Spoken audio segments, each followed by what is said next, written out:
नमस्कार दोस्तों, स्वागत है आपका इलेक्ट्रिकल बाबा यूट्यूब चैनल पर। इस वीडियो में हम देखने वाले हैं पावर ट्रांसफार्मर के मुख्य भाग, जो कि conservator, bushing, tap changer, breather, जो इम्पोर्टेंट्स पार्ट है उनके बारे में हम डिटेल में इस वीडियो में देखने वाले हैं।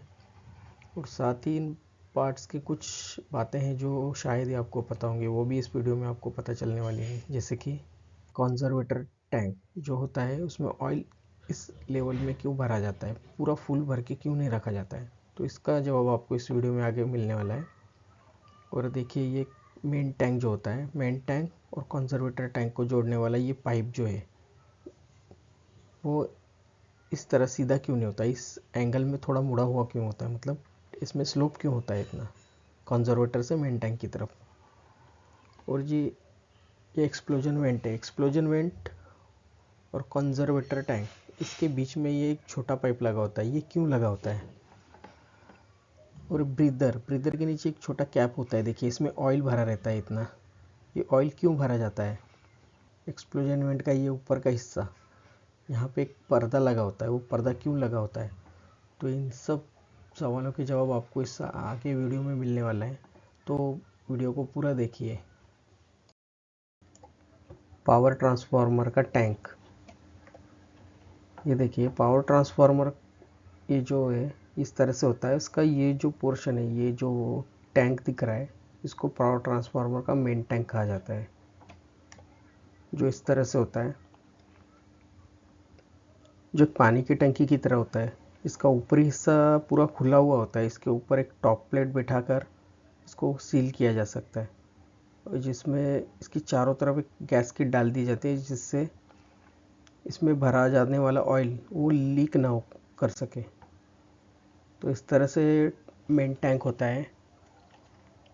ऊपर की प्लेट पे सिर्फ ये एक्सप्लोजन वेंट के लिए और ये जो कंजर्वेटर के लिए जो पाइप जाता है, उसके लिए ऑयल आने जाने के लिए जगह होती है, और कुछ आउटलेट नीचे वाल्व होते हैं जिससे ऑयल ड्रेन कर सकते हैं, उसके लिए वो जगह छोड़ी जाती है। और जो मेन रेडिएटर्स होते हैं लगे, उनके लिए यहाँ पे होल होते हैं, जिस जगह पे रेडिएटर फिट किए जा सकते हैं। ट्रांसफार्मर का ये जो टैंक है, इसके अंदर कोर और वाइंडिंग किस तरह से रखी जाती है, ये देखते हैं। ये देखिए, पावर ट्रांसफार्मर टैंक के अंदर वाइंडिंग और कोर इस तरह से रखा जाता है, और टैंक में पूरा ऑयल भरा हुआ होता है। और ये जो कंडक्टर्स आ रहे हैं, ये देखिए बुशिंग की तरफ आ रहे हैं, जहाँ से सप्लाई ट्रांसफार्मर को दिया जाता है और वहाँ दूसरे टर्मिनल से लिया जाता है। ट्रांसफार्मर कोर, दोस्तों ट्रांसफार्मर का कोर इस तरह से होता है, पावर ट्रांसफार्मर का, जिस पर 3 फेज प्राइमरी और सेकेंडरी वाइंडिंग की जाती है। ये जो कोर होता है वो बना होता है सिलिकॉन स्टील की पतली पतली शीट से, जो शीट्स आपस में इंसुलेटेड होती हैं, जिस पर वार्निश चढ़ा होता है। EIL, इस तरह के इस आकार, इस शेप में जो शीट्स होती हैं उनको मिलाकर ये कोर तैयार किया जाता है। और ये जो चैनल है, ये सिर्फ सपोर्टिंग के लिए होते हैं, जो नट बोल्ट की सहायता से स्टैपिंग्स को एक जगह पर स्थिर रखते हैं। बस ये देखिए, इतना ही भाग है जिसे कोर कहते हैं। इसके ऊपर और एक इंसुलेटेड मटेरियल लगाकर इस पर प्राइमरी, और उसके ऊपर इंसुलेटेड मटेरियल लगाकर फिर सेकेंडरी, इस तरह से एक के ऊपर एक प्राइमरी और सेकेंडरी वाइंडिंग की जाती है। पावर ट्रांसफार्मर की वाइंडिंग, तो दोस्तों पावर ट्रांसफार्मर की 3 फेज वाइंडिंग कुछ इस तरह से होती है। हमने अभी कोर देखा, कोर किस तरह से होता है। ये देखिए, ये कोर है नीचे का, और इसके ऊपर ये जो कॉपर की जो वाइंडिंग की हुई है, ये कोर के ऊपर इंसुलेटेड मटेरियल लगाकर एक वाइंडिंग की जाती है। फिर उस वाइंडिंग के ऊपर फिर से एक इंसुलेटेड मटेरियल लगाकर फिर से एक सेकेंडरी वाइंडिंग की जाती है। और इसके ये जो टर्मिनल्स है, ये टर्मिनल के लिए ये पॉइंट रखे गए हैं यहाँ पे। यहाँ से कुछ वायर्स अपने टैप चेंजर के लिए जाती है, टैप चेंजर से फिर बुशिंग के लिए जाती है। इस तरह से कनेक्शन होता है ये। तो देखिए, ये पूरी वाइंडिंग होने के बाद टैप चेंजर में कनेक्शन आते हैं, इसको हम आगे डिटेल में समझेंगे। तो फिलहाल इतना समझ लीजिए कि वाइंडिंग और कोर ये इस तरह से होता है, जो ट्रांसफार्मर टैंक के अंदर डुबो कर रखे जाते हैं। कंजर्वेटर टैंक तो ये कुछ इस तरह से होता है, सिलेंड्रिकल आकार का। तो ये पावर ट्रांसफार्मर के ऊपरी सिरे में होता है।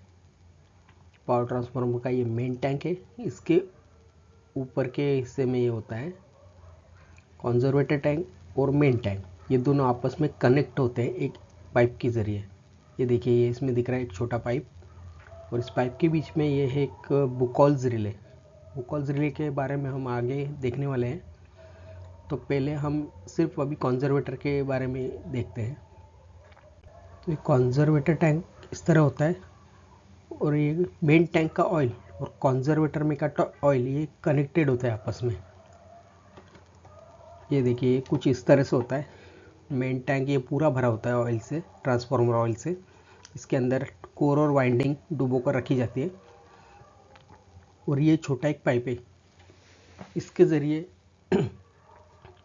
ये कंजर्वेटर जुड़ा होता है।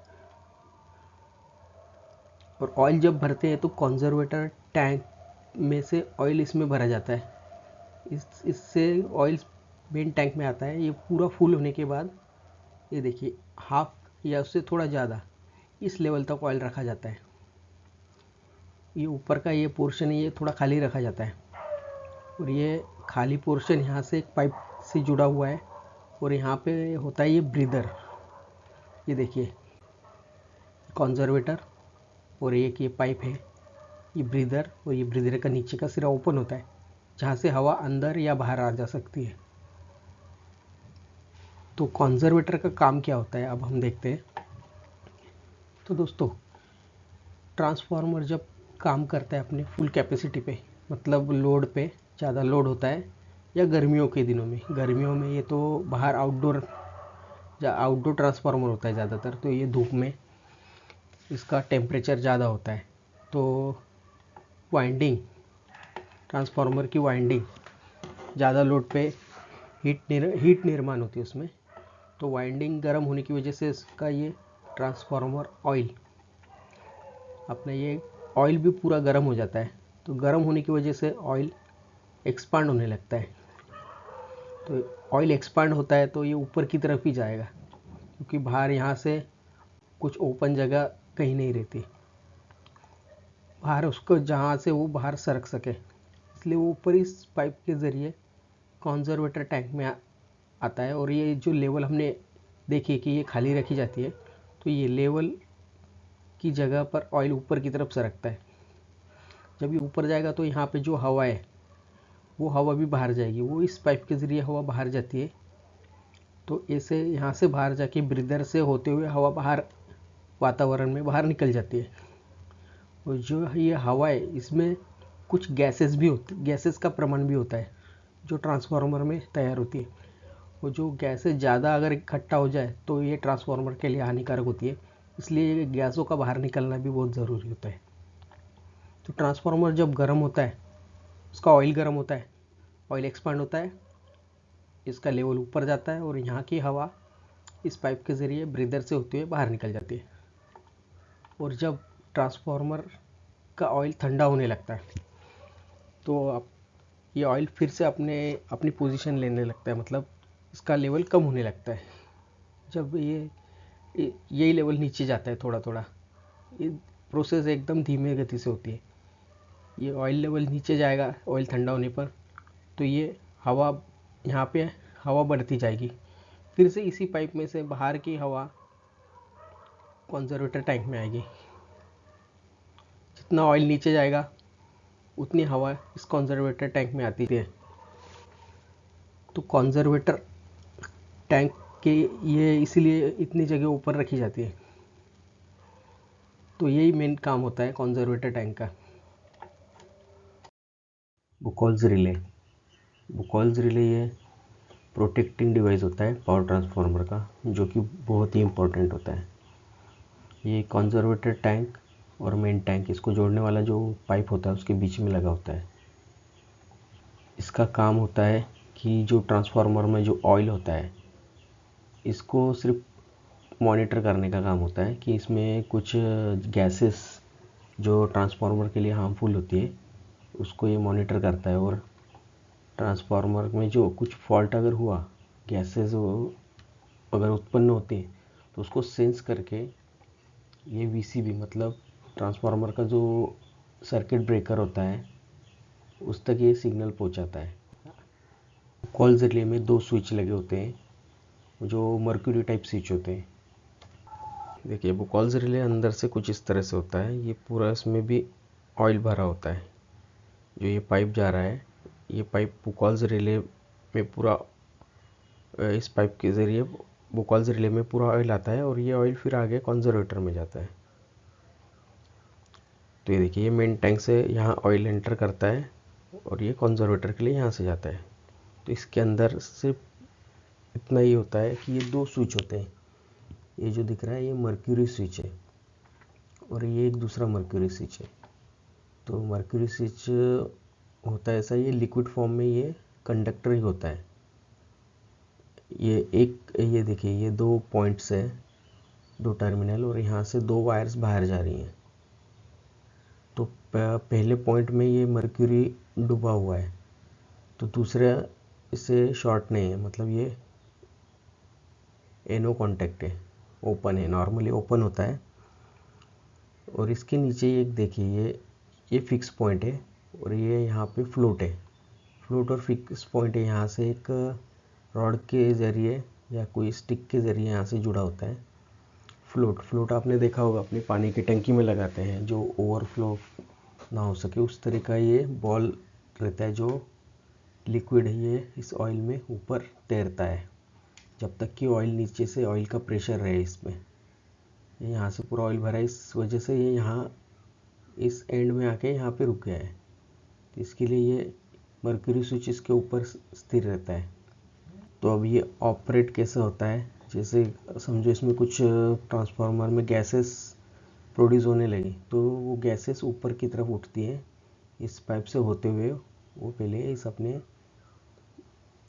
कंजर्वेटर में आती है। यहाँ से कंजर्वेटर में एंटर करके गैसेस ऊपर आती हैं, कभी भी यहाँ आके यहाँ इकट्ठा होने लगती है। जैसे जैसे गैस का प्रमाण बढ़ते जाता है ये ऑयल का लेवल नीचे जाता है और यहाँ गैस जमा होती जाती है। जैसे जैसे ये फ्लोट के लेवल से नीचे जाएंगी गैसेस जमा होती है, तो फ्लोट को ये ऊपर से नीचे की तरफ ढकेलती है। तो ये फ्लोट नीचे आने की वजह से ये मर्क्यूरी स्विच भी इसे सीधा होते जाता है। तो ये मर्क्यूरी इसमें का नीचे ये होने की, मर्क्यूरी फैलने की वजह से ये 2 पॉइंट शॉर्ट हो जाते हैं, मतलब ये एनसी हो जाता है, एनओ का एनसी पॉइंट हो जाता है।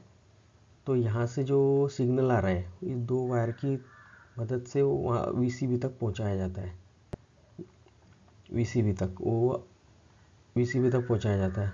तो ये फ्लोट जितना गैस जमा होता है यहाँ पे ऊपर, तो ये फ्लोट नीचे आता है, तो मतलब ये अलार्म का सिग्नल दे देता है। ये अलार्म के लिए यूज़ होता है, मतलब ये सिग्नल अलार्म का आ गया तो जो ऑपरेटर है उनको पता चल जाता है कि अपने बुकॉल्स रिले में कुछ गैसेस इकट्ठा हो गई हैं। तो ये पहले चेक करना पड़ता है गैसेस। एक तो ट्रांसफार्मर ट्रिप नहीं होता है इसकी वजह से, ऐसा अलार्म आने की वजह से। ये ऊपर का देखिए ये रिलीज़ कॉक है, ये ओपन करके गैसेस बाहर निकाल सकते हैं। जो अपना ऑयल का प्रेशर तो नीचे से रहेगा, यहाँ जो गैसेस इकट्ठा हुई है वो ये कॉक ओपन करने की वजह से यहाँ से बाहर निकल जाती है। तो ये फ्लोट अपने आप ऊपर आ जाता है, फिर से ये स्विच एन हो जाता है और इसी कॉक से हम ये गैसेस कलेक्ट कर सकते हैं टेस्टिंग के लिए। टेस्ट करने से पता चलता है कि ये गैसों से हमारे ट्रांसफार्मर को कुछ खतरा तो नहीं है। अगर नॉर्मल रही गैस, कोई ख़तरनाक नहीं हुई, तो हम कंटिन्यू ट्रांसफार्मर चालू रख सकते हैं। अगर कुछ खतरे वाली गैसें निकलती हैं तो ट्रांसफार्मर को बंद करके पूरी टेस्टिंग की जाती है। दूसरा मर्क्यूरी स्विच है, ये है ट्रिप सर्किट के लिए। ये भी एनओ होता है, नॉर्मली ओपन होता है इसके 2 पॉइंट्स। ये मर्क्यूरी भरा होता है इसमें, और ये भी मूविंग कॉन्टैक्ट है, ये मूविंग शाफ्ट, ये मूविंग कॉन्टैक्ट है, ये इस एक्सिस पे ऊपर नीचे हो सकता है। और ये देखिए, ये यहाँ से ये पूरा जुड़ा हुआ है, जो मेन टैंक का ऑयल आता है उसके बिल्कुल सामने होता है। नॉर्मल कंडीशन में जब ऑयल फ्लो होता है वो तो यहाँ से आराम से नीचे कि नहीं तो ऊपर से यहाँ से निकल जाता है नॉर्मल पोजीशन में, अगर ट्रांसफार्मर रहेगा तो। अगर ट्रांसफार्मर में कोई बड़ा फॉल्ट होता है, शॉर्ट सर्किट या कुछ ज़्यादा हीट निर्माण हो, जैसे ऑयल एकदम प्रेशर से आता है यहाँ पे इस पाइप से, तो यहाँ से ज़्यादा प्रेशर क्रिएट हुआ तो ये शाफ्ट को यहाँ से ढकेल देगा आगे। कुछ फॉल्ट वगैरह होता है तो शॉर्ट सर्किट, तो ये शाफ्ट पूरा यहाँ से यहाँ आएगा तो ये भी ऊपर उड़ जाता है। ये ऊपर उड़ जाने की वजह से ये मर्क्यूरी स्विच यहाँ से शॉर्ट हो जाता है, तो ये एनसी हो जाता है, एनओ का एनसी हो जाता है, और ये यहाँ से सिग्नल ट्रिप सर्किट को चले जाता है, तो वीसीबी सप्लाई को ट्रिप कर देता है, मतलब ट्रांसफार्मर होने वाले धोखे से बच जाता है। इसलिए ये ट्रिपिंग सर्किट के लिए ये मर्क्यूरी स्विच और अलार्म के लिए ये मर्क्यूरी स्विच का उपयोग किया जाता है। तो दोस्तों, ये जो बुकॉल्स रिले है ये कभी भी सीधा पाइप के बीच में नहीं रखा जाता है, ये थोड़ा टिल्ट करके रखा जाता है। ये देखिए थोड़ा स्लोप है, तो इसका स्लोप कितना होना चाहिए। तो दोस्तों, बुकॉल्स रिले जो होता है वो इस पाइप से कनेक्ट होता है कंजर्वेटर और मेन टैंक, लेकिन ये पाइप जो होता है ये देखिए थोड़ा तिरछा होता है। तिरछा मतलब ऊपर की तरफ होता है, जो आप इस इमेज में देख रहे हैं इस तरह। ये समझाने के लिए सीधा बताया था मैंने पहले, ठीक है। असल में ये थोड़ा ऐसा तिरछा होता है, तो इसका एंगल होता है ये 5 से 7 डिग्री का एंगल में ऐसे ऊपर की तरफ होता है। तो इसका कारण यह होता है कि ट्रांसफार्मर में जो गैसेस निर्माण होती है वो ऊपर की तरफ ही आती है हमेशा, इस पाइप से यहाँ आएंगी ऊपर, और ये ऊपर होने की वजह से थोड़ा गैसेस जल्द से जल्द ऊपर जा सकती है। अगर पाइप ऐसा सीधा रखेंगे तो गैसेस इकट्ठा यही इसी पॉइंट पे ज़्यादा इकट्ठा होने लगेंगी, उन्हें आगे सरकने में थोड़ा टाइम लगेगा, क्योंकि जो ऑयल होता है वो धीमी गति से आगे बढ़ता है। अगर ऐसा ये ऊपर की तरफ रखेंगे तो गैसेस जल्द से जल्द ऊपर जा सकती हैं, इसलिए इसको ऐसा थोड़ा ऊपर रखा जाता है इस डिग्री में। तो होता यह है कि गैसेस यहाँ से जल्दी ऊपर सरक के यहाँ तक पहुँच सकती है, और ये मर्क्यूरी स्विच ऑपरेट होकर जल्द से जल्द हमें फॉल्ट डिटेक्ट हो सकता है। यही मेन कारण होता है कि ये पाइप कभी सीधा नहीं रखा जाता है, इसको थोड़ा एंगल में रखा जाता है, 5 से 7 डिग्री के एंगल में।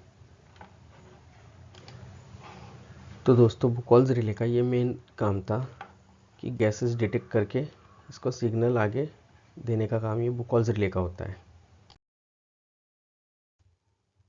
ब्रीदर, तो दोस्तों ब्रीदर ये कुछ इस तरह से होता है ट्रांसफार्मर का।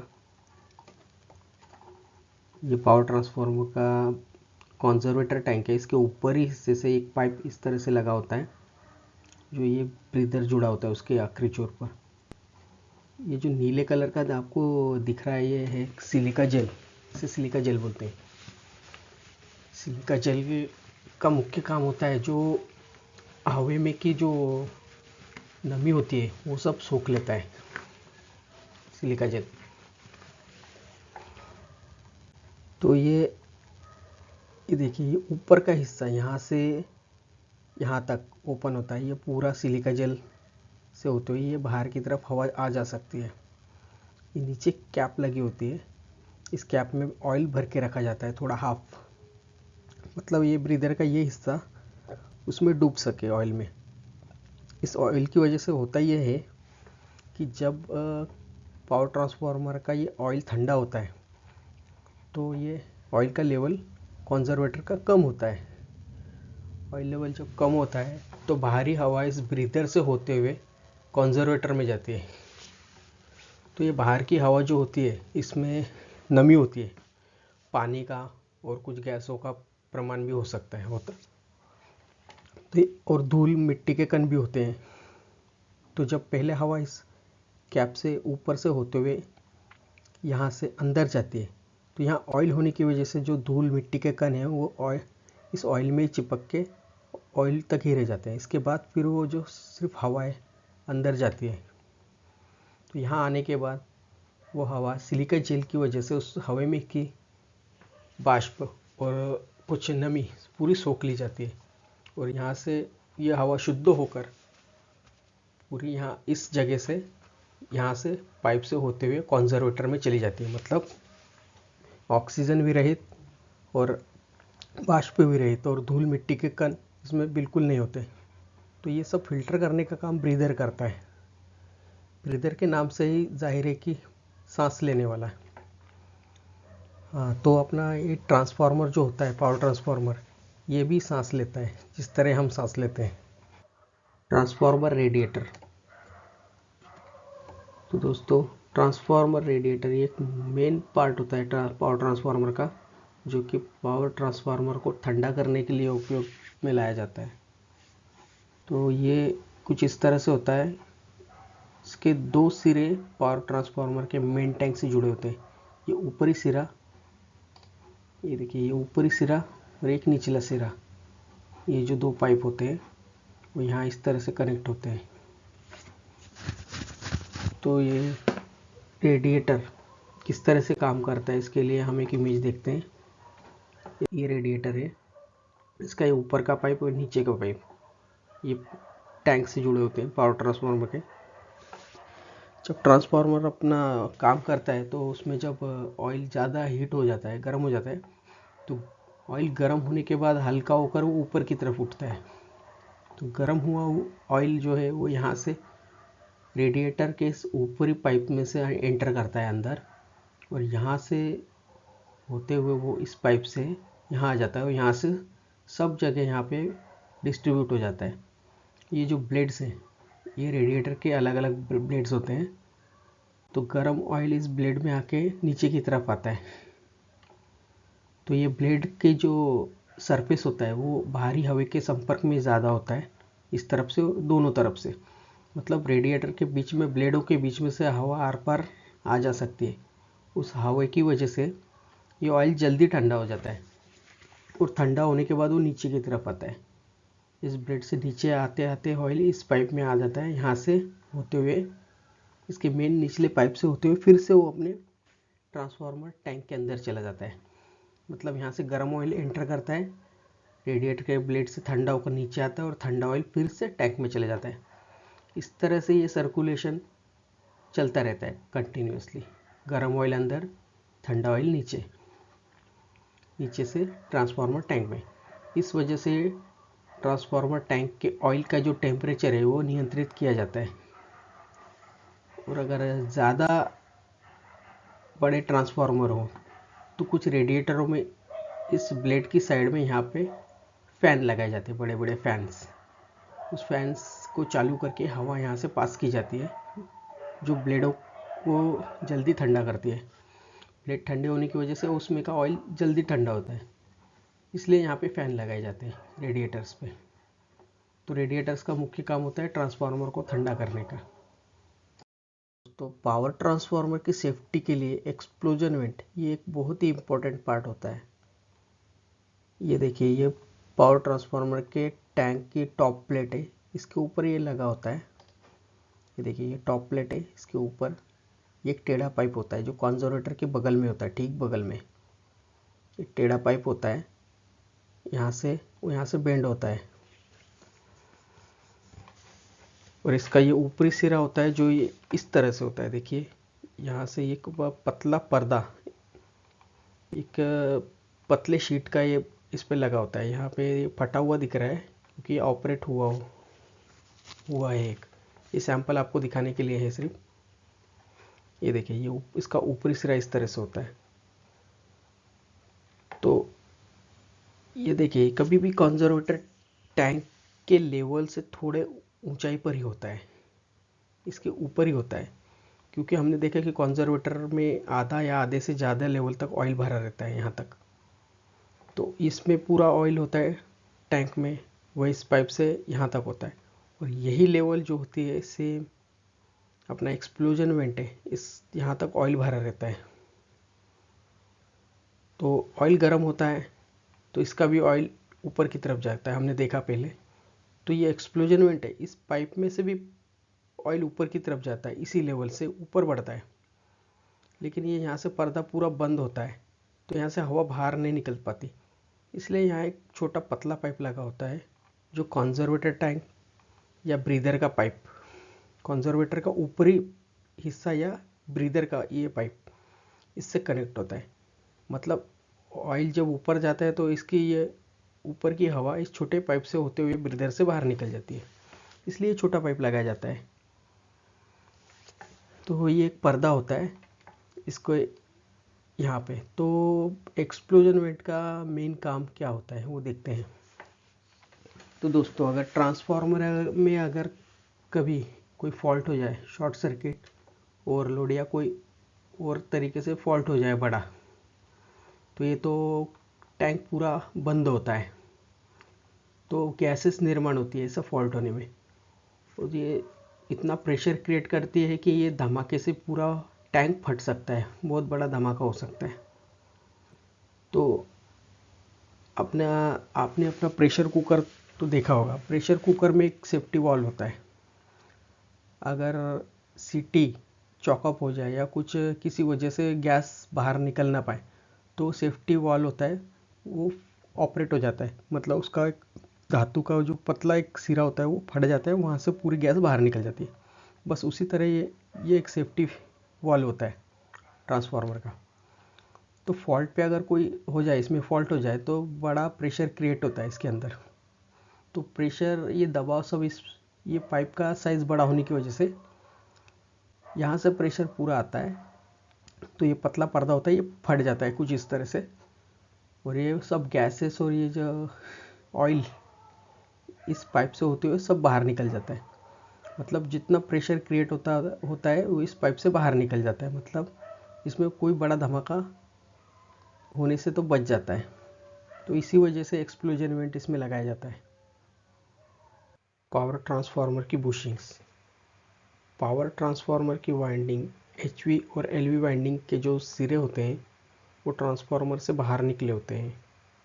तो वो बाहर निकले हुए सिरे होते हैं वो इस बुशिंग्स को कनेक्ट होते हैं अंदर से, और ये बाहर नट बोल्ट की सहायता से बाहर इनकमिंग और आउटगोइंग इसके लिए सप्लाई के लिए छोड़े जाते हैं। तो ये देखिए, ये ट्रांसफार्मर की बुशिंग कुछ इस तरह से होती है। ये पोर्सेलिन का होता है, ये इसके ऊपर इंसुलेशन, और ये जो रॉड है ये सीधा इसके अंदर से होते हुए ट्रांसफार्मर टॉप प्लेट से नीचे यहाँ तक आता है और यहाँ से वाइंडिंग के सिरों से जोड़ा जाता है। तो यहाँ से हम कनेक्शन दे सकते हैं और ले सकते हैं। रॉड होता है, ये देखिए पूरा ये अंदर का सिरा है ट्रांसफार्मर टैंक के अंदर, यहाँ से वाइंडिंग का सिरा जोड़ा जाता है, और ये यहाँ से बाहर का सिरा यहाँ से कंडक्टर जोड़ के यहाँ पे सप्लाई इन या आउट किया जाता है। तो इसके ऊपर पूरा ये कवर होता है, आवरण होता है, ये इंसुलेटर होता है, ये पोर्सिलिन से बना होता है। ये देखिए इसमें दिख रहा है हमें, इसके ऊपर का सिरा ओपन है, ये सब बुशिंग कहा जाता है। ये सिर्फ सप्लाई लेने के लिए और देने के लिए, इसके लिए इस्तेमाल किया जाता है। टैप चेंजर, ये भी एक बहुत इम्पोर्टेंट पार्ट है पावर ट्रांसफार्मर का। इसे समझने के लिए हम अपने घर का एक छोटा एग्जांपल लेते हैं। हमारे घर में यूज़ होने वाला देखिए सीलिंग फैन, ये अगर हमें इसकी स्पीड कम या ज़्यादा करनी हो तो हम इस रेगुलेटर का यूज़ करते हैं। ये इसकी पोजीशंस होती है 1 2 3 4 5, जितना हम कम रखेंगे उतना स्पीड इसका कम मिलेगा। इसमें होता ये है कि हम जितना रेगुलेटर कम करते हैं, मतलब इसको वोल्टेज कम करते हैं, हम फ़ैन को मिलने वाला वोल्टेज उसे कम देते हैं तो स्पीड उसका कम हो जाता है।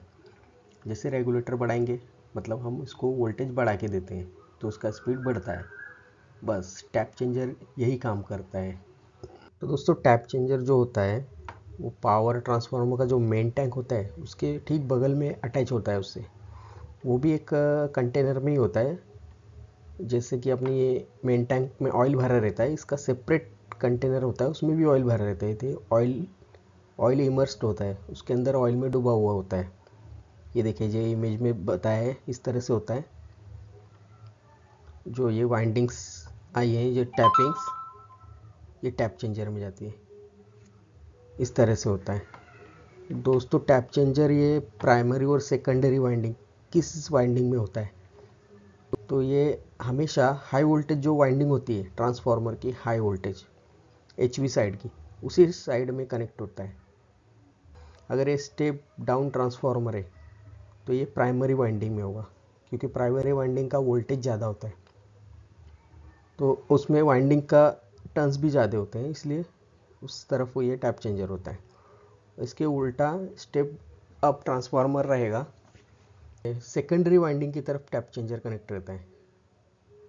तो इसको समझने के लिए हम ये इमेज देखते हैं। ये एक स्टेप डाउन ट्रांसफार्मर का जो सर्किट है वो बताया गया है। ये देखिए, ये प्राइमरी वाइंडिंग है, ये सेकेंडरी वाइंडिंग है, ये आउटपुट, यहाँ पे लोड कनेक्ट होता है। तो अभी फ़िलहाल देखिए, ये सर्किट इस तरह से है कुछ, मतलब यहाँ से लेकर यहाँ तक इतने ही टर्न्स ये सर्किट में है। तो हमें जिस तरह से वोल्टेज कम ज़्यादा करना रहेगा, तो ये टैप चेंजर का पोजीशन बताया। तो अभी इस पोजीशन पे यहाँ पे कनेक्ट है, तो हमें ये वोल्टेज ज़्यादा कम ज़्यादा करना रहेगा, तो ये टैप चेंज करना पड़ता है हमें इसे, यहाँ से यहाँ, यहाँ से यहाँ इस तरह से टैप चेंज करके हम वोल्टेज रेगुलेट कर सकते हैं। टैप चेंजर का यही काम होता है, वोल्टेज को रेगुलेट करना, क्योंकि वोल्टेज रेटेड वोल्टेज रेगुलेशन करना बहुत ज़रूरी होता है, क्योंकि ये अपने जो उपकरण होते हैं घर में, उनका फिक्स वोल्टेज पे ऑपरेटिंग वोल्टेज रहता है, उस वोल्टेज के दरमियान ही अपना वोल्टेज रहना चाहिए। दोस्तों, हमने इस वीडियो में देखा कि पावर ट्रांसफार्मर और उसके कौन कौन से मेन पार्ट्स होते हैं और उनका क्या यूज़ होता है।